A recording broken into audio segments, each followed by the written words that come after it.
Ассалом, эй миллати ҳиммат баланд. Ассалом, эй дӯстони арҷуманд. Бо нидои рӯдаки имрӯз мо меҳмони ин макони дилписанд. سرآغاز سخن رسمی قدیم است و بسم الله الرحمن الرحیم است. بر شما از رود سربخشی درفشان السلام، از صفای چشم سارانی بدخشان السلام، از خجندی باستان و ملک ختلان السلام، از تمامی تاجیکان و تاجیکستان السلام.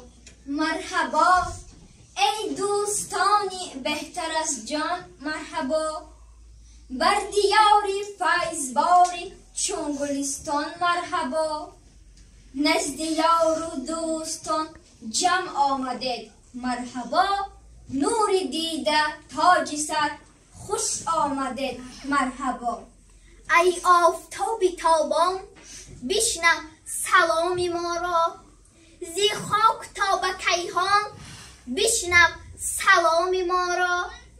از طوطی شکرلب ای مرغکان خوشگپ، از صاحبان محفل بشنو سلام ما را. سلام از نام دوست بر خان دل، سلام از روح ما بر اهل محفل، سلام از هفت گنج پرسعادت، سلام از خان ما بر نور وحدت.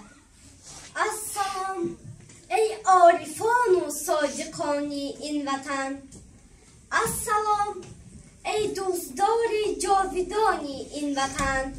ما وطن داریم نامش تاجیکستانی عزیز، السلام ای همدیاری مرزبانی این وطن.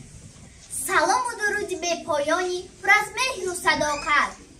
نیسان یک و یک شما مهمانان و استادان گرامی قدر، همه شما را عزیزان دل و دیده و آزمون کلی دختران که گل دختران صنف 4A دسته نرگس اشتراک می نمایند خوش آمدید می گوییم. همه سالهای نوروز سنه 21 مارس آغاز یافته 4 روز ادامه می یابد. همه شمایان را عزیزان دل و دیده با جشن نوروز مبارکباد می گوییم. بگذار پروردگار و خاندان هر یک تاجیک و تاجیکستان ایمانی کامل، صلح و ثبات و طبیعت زیباترین را عطا نماید و وطنمان تنجی و صلح پایدار بماند. نوروزتان پیروز.